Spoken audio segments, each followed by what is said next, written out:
16. One dancer, many dances.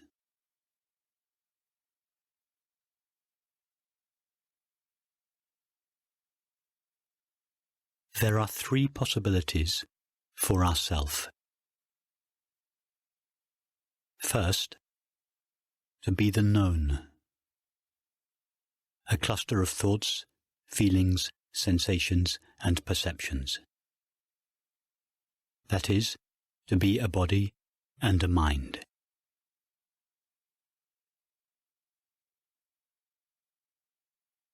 Second, to be the knower of the known.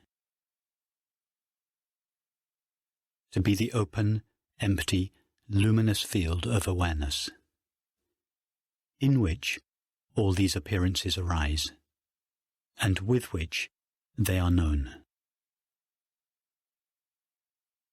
That is, to be the witness of the body, mind, and world.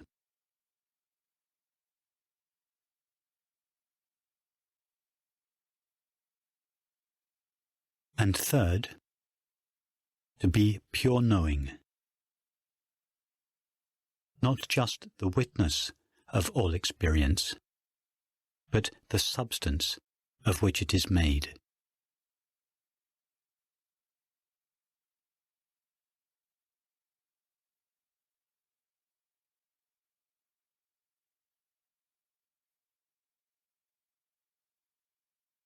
Let's explore these three possibilities in our actual experience.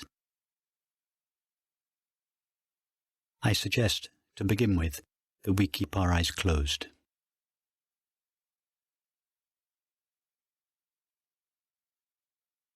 Evoke the first possibility.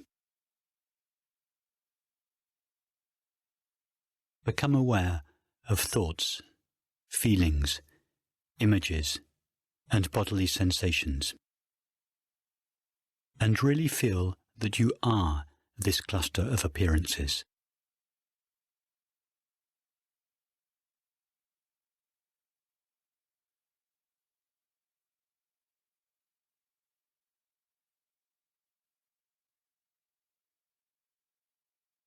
And now listen to whatever sounds are present, and feel that we, the body-mind in here, hear the sounds out there.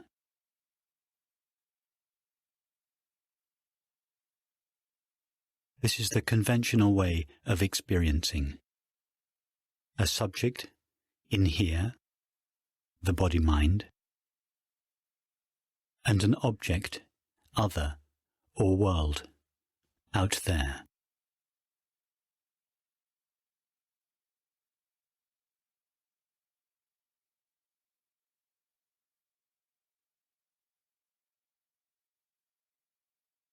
Now, without doing anything to our thoughts, feelings, and sensations, or to the sounds, we give our experience a different interpretation.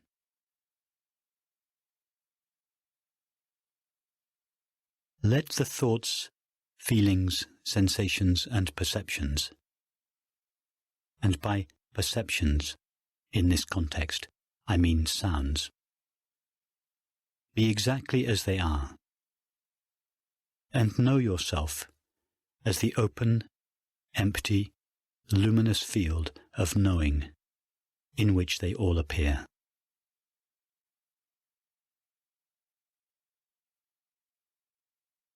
Don't think about this. Be knowingly the open, empty, luminous field of awareness or pure knowing.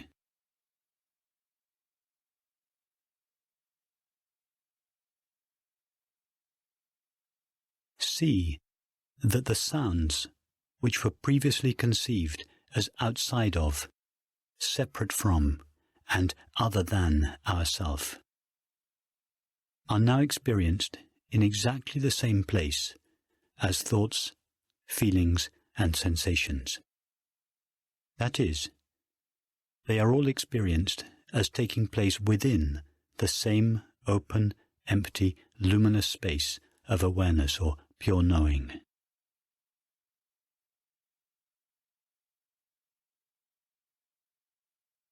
This is the second possibility.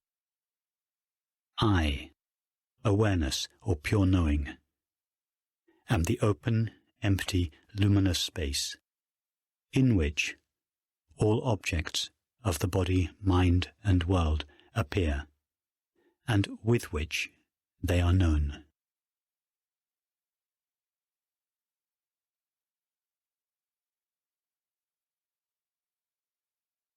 From this point of view, awareness or pure knowing, our self, is conceived as a limitless container of the objects of the body, mind and world.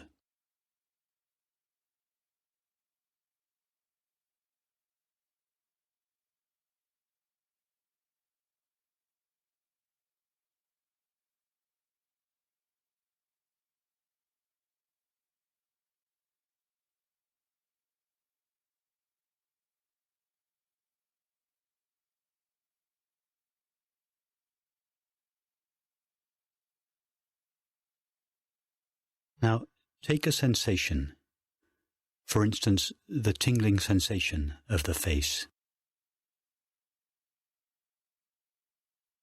And take also a sound that seems to be at a distance, such as the sound of traffic, or whatever sounds are present in your experience.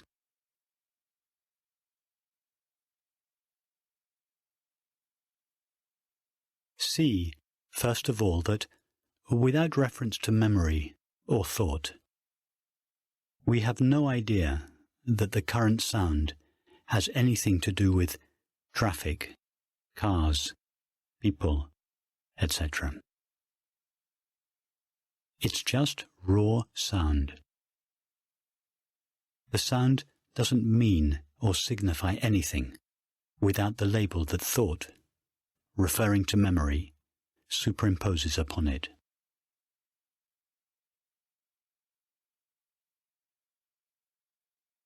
Likewise, without reference to thought or memory, we have no idea that this tingling sensation is a face, eyes, or nose. It's just raw, nameless sensation. Face, eyes, and nose are abstract labels that thought, referring to images and memory, superimposes on the sensation.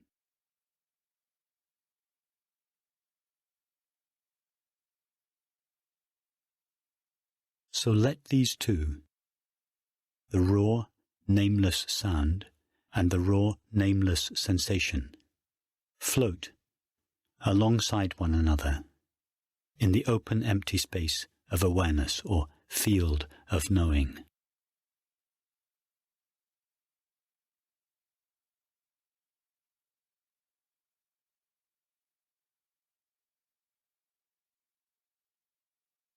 Now let's explore this more deeply. Can we find a clearly defined edge to the sensation or the sound? Or do they bleed into one another?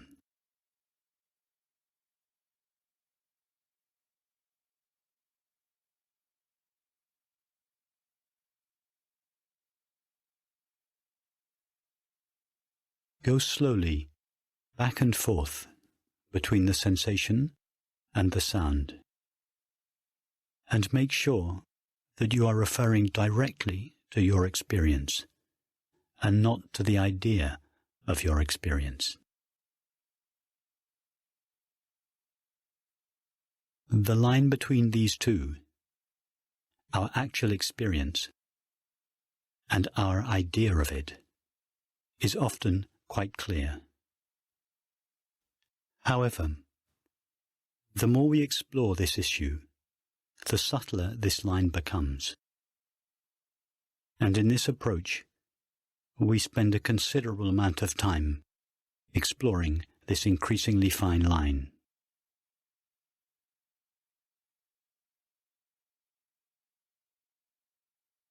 Do we step outside ourself to visit the sound, and return inside ourself to visit the sensation?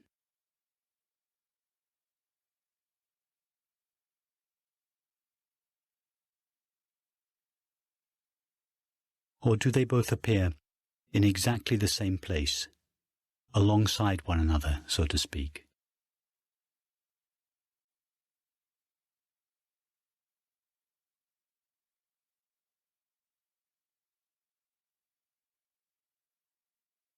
Now, as we travel from one to the other, ask yourself, at what point do I leave the sensation and enter the sound?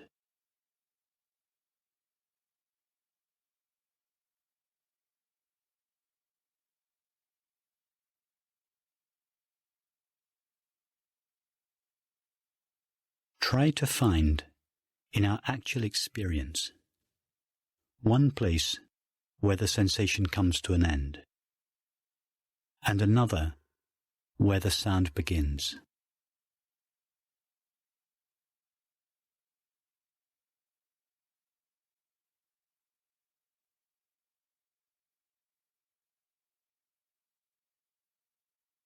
Discover, in our experience, that these apparent two, bleed into one another. We cannot clearly delineate the sensation from the sound.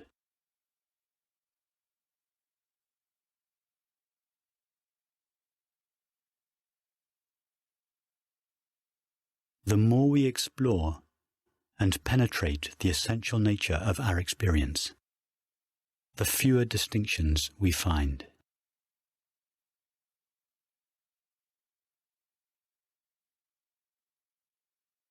Take time to explore this.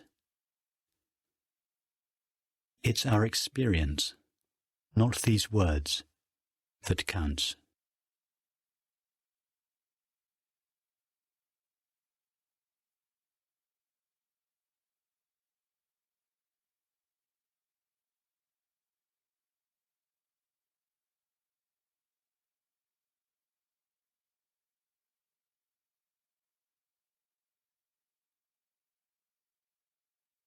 So stop feeling the sensation and the sound as two separate objects.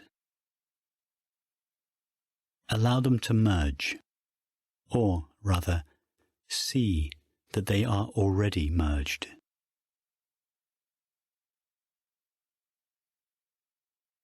In fact, they are not merged.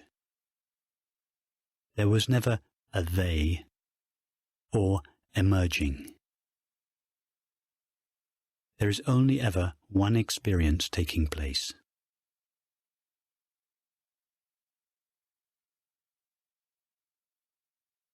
To say that they merged is a concession to the belief that they were two separate objects in the first place.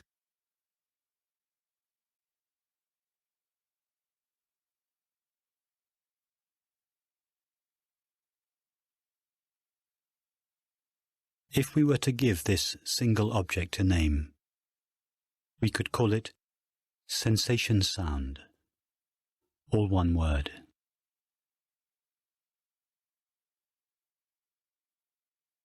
How far from ourself does the sensation sound appear?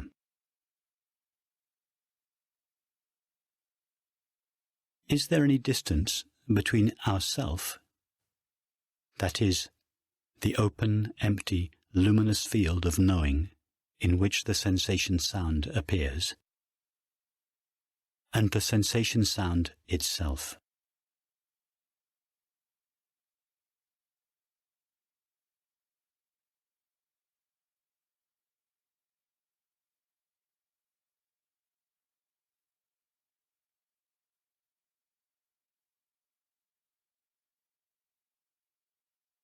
Is the sensation sound in any way separate from the field in which it appears and with which it is known?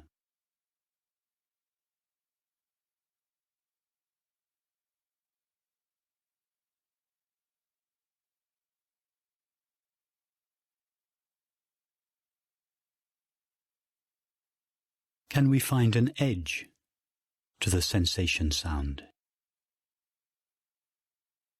A place where it stops, and the open, empty, luminous field of knowing starts.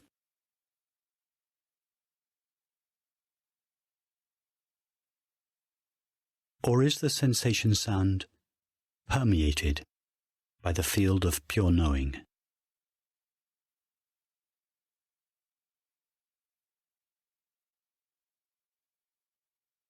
We are beginning to move from the second possibility, in which our self is conceived as a limitless aware space, in which the objects of the body, mind, and world appear, and with which they are known,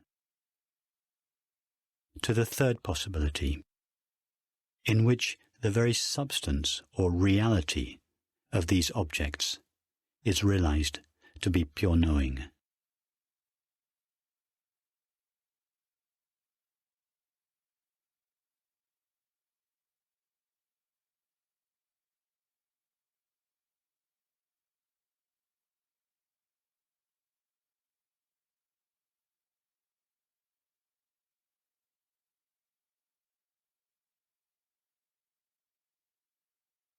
Now, don't refer only to the sensation of the face, but allow the entire body to be included.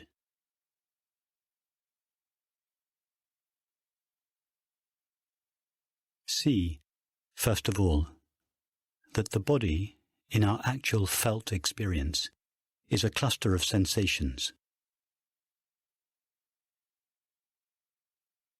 Explore these sensations and discover that we cannot find a clearly defined line between them, and thus experience the body as one sensation.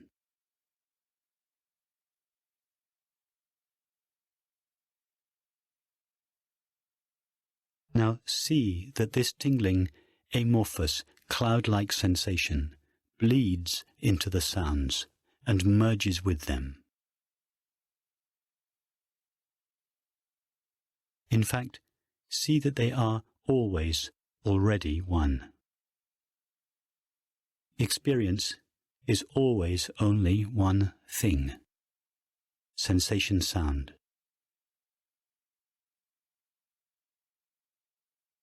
See that the empty field of knowing, in which the sensation sound appears and with which it is known, permeates and saturates it.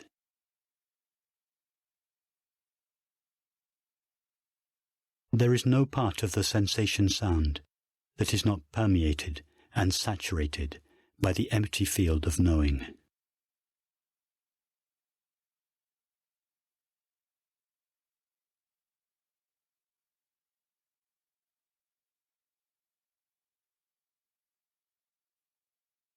Staying with the intimacy of our experience, try to find the distinction between the sensation sound and the field of knowing that pervades it.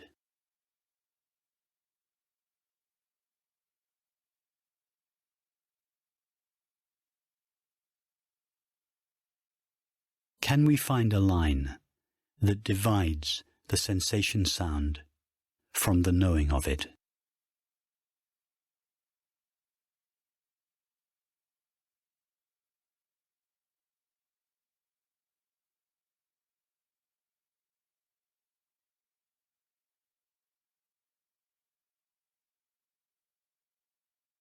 See that that line cannot be found.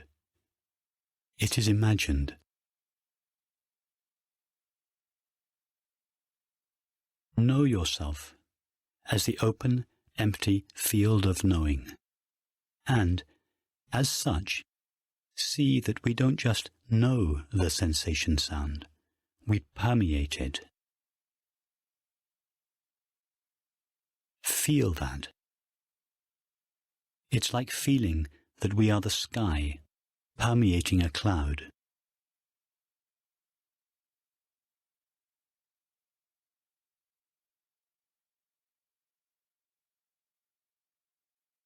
And now, as the sky, we ask ourselves,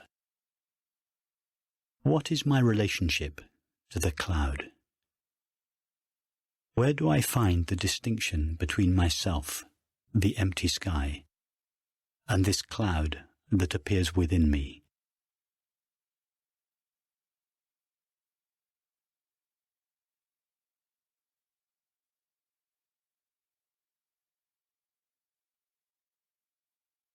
Be knowingly this empty field of knowing. Feel that it is our self that intimately pervades this amorphous sensation sound.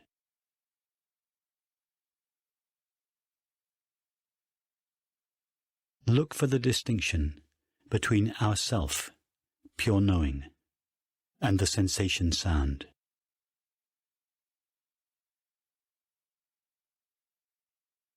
Where do we find our self ending and the sensation sound beginning?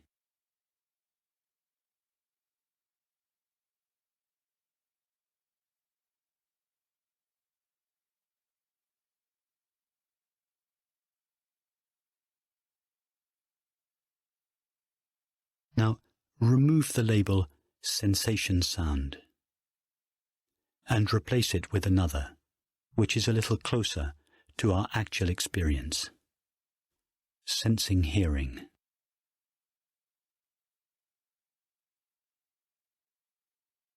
Reach out an imaginary hand made of pure sensitivity, pure knowing, and touch the substance out of which sensing hearing is made.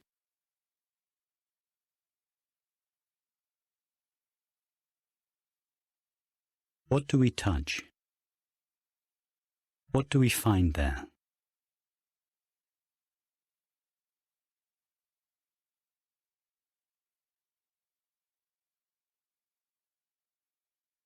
Do we find anything that is separate from or other than the knowing of it?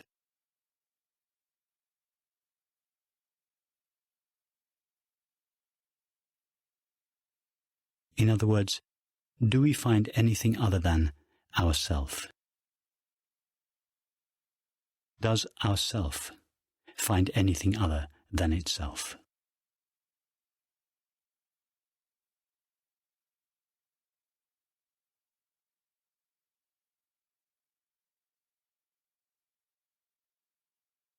See that in the attempt to name experience, we have gone from the body and the world to sensation and perception.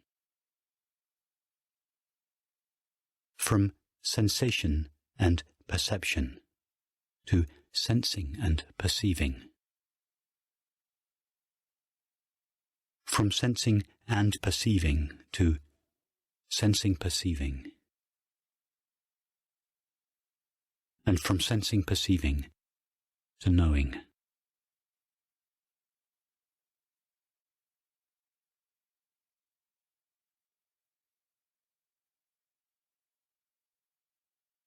Each of these stages is valid because they allow us to really make this exploration in our actual experience.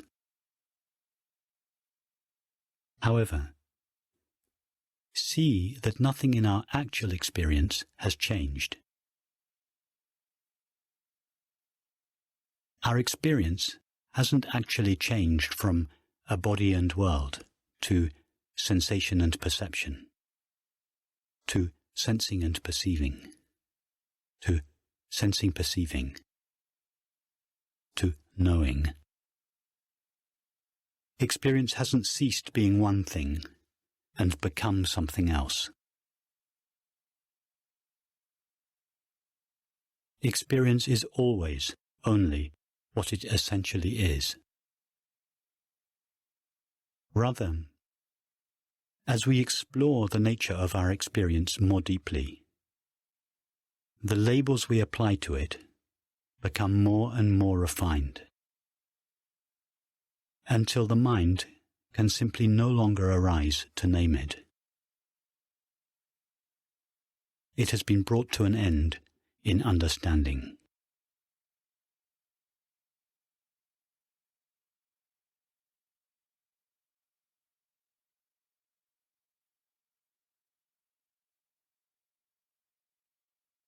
And as the labels become more refined and, as a result, more accurate, although never completely accurate, we actually seem to experience our experience in a new way. What is interesting, and may sometimes precipitate an outpouring of laughter or tears in recognition, is that when we arrive at the heart of experience, pure knowing, we realize that we never actually left.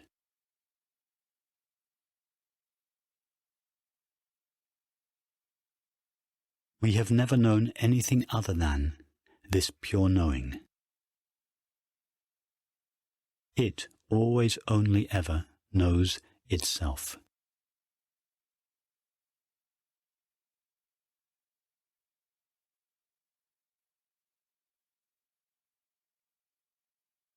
It is this field of knowing that vibrates within itself, modulating itself in the form of thinking, and as a result seems to become a mind,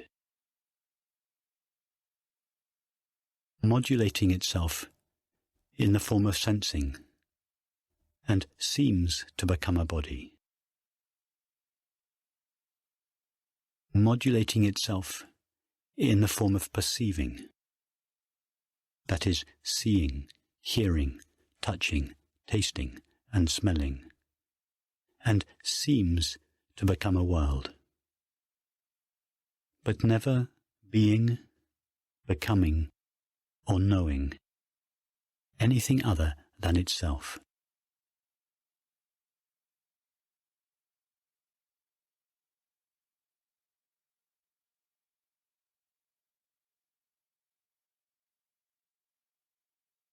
When luminous, empty knowing dances in one way, it takes the shape of hearing. When it dances in another way, it takes the shape of thinking, feeling, sensing, seeing, etc. But it is always the same dancer. One dancer, many dances.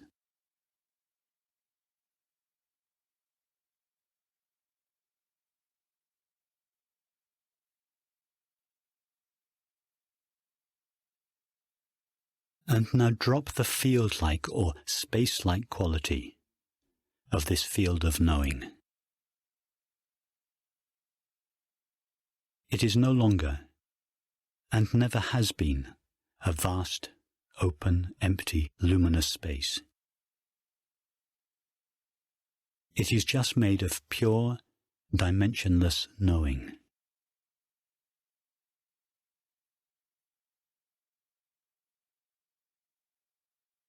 The entire four-dimensional world of time and space appears in, is known by, and is made of dimensionless knowing.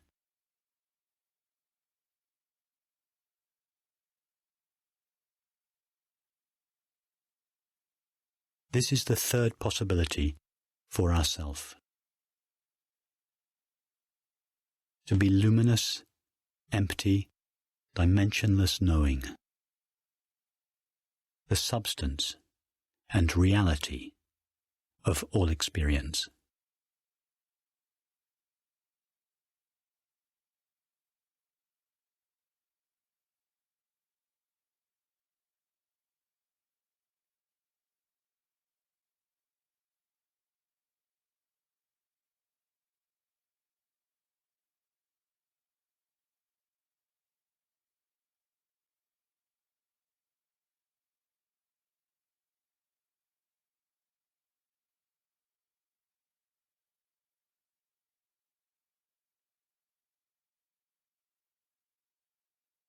Now, Allow your eyes to open 1 millimeter.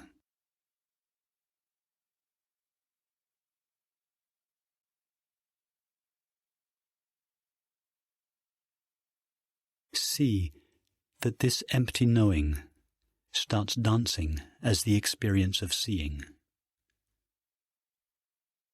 one of its most seductive and persuasive dances.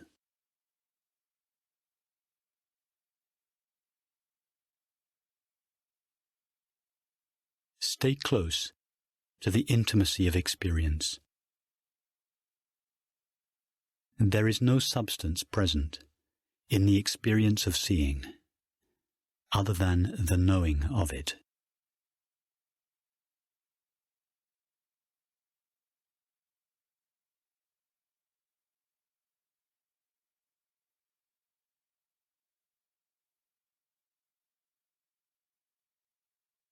When we open our eyes, an outside world doesn't come into existence. Knowing just dances in the form of seeing.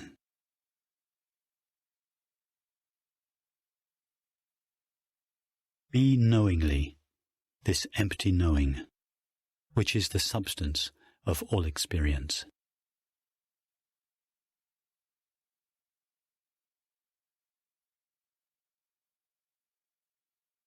Allow the eyes to open, just a couple more millimeters, but stay with the intimacy of knowing.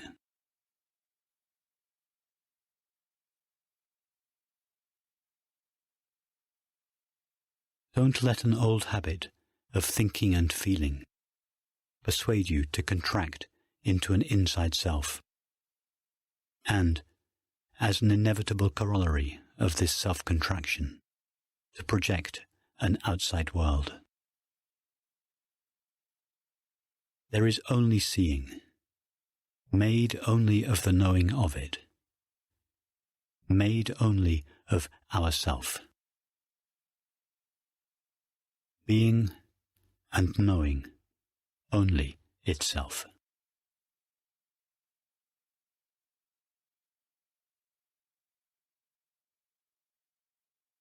Thought is waiting for an opportunity to persuade us that we are an inside self, seeing, hearing, touching, tasting, and smelling an outside world. Don't listen to thought. Listen to experience.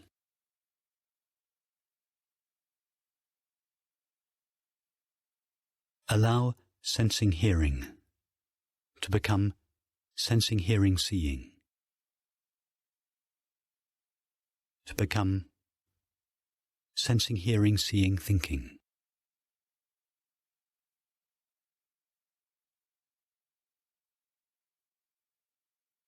to become sensing hearing seeing thinking feeling.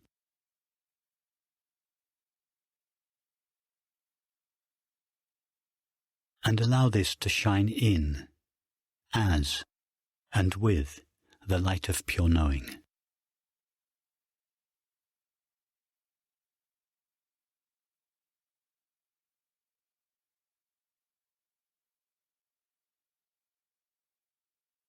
There is no inside or outside of experience.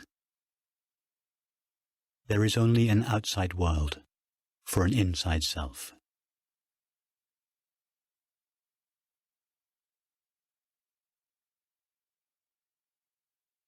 Don't let old habits of thinking fool us. Refer directly to the intimacy of our experience. Stay with that. Allow the intimacy of our experience to gradually recondition the way we think and feel. And, in time, the way we act, perceive, and relate.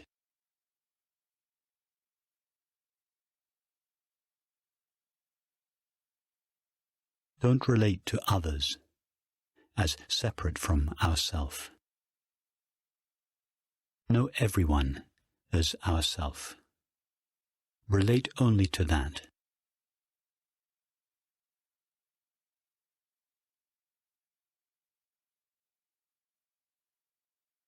Don't relate with an outside world made of dead matter,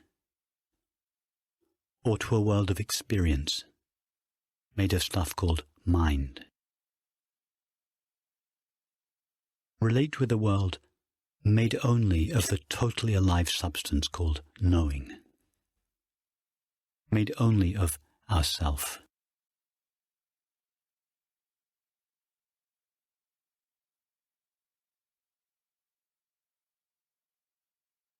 Treat the world as it truly is. Treat others as they truly are.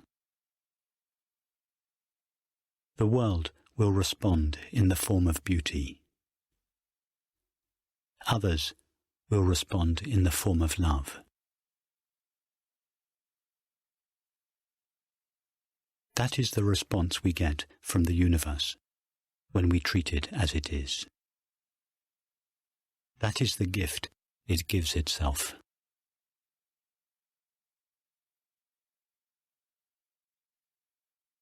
We, ourself, will respond in the form of peace and happiness.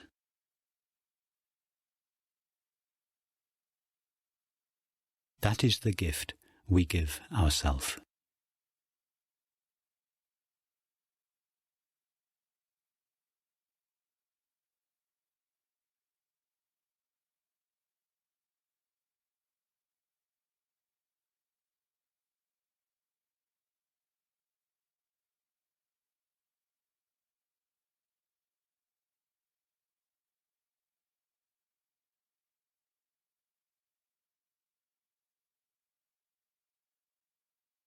Thank you.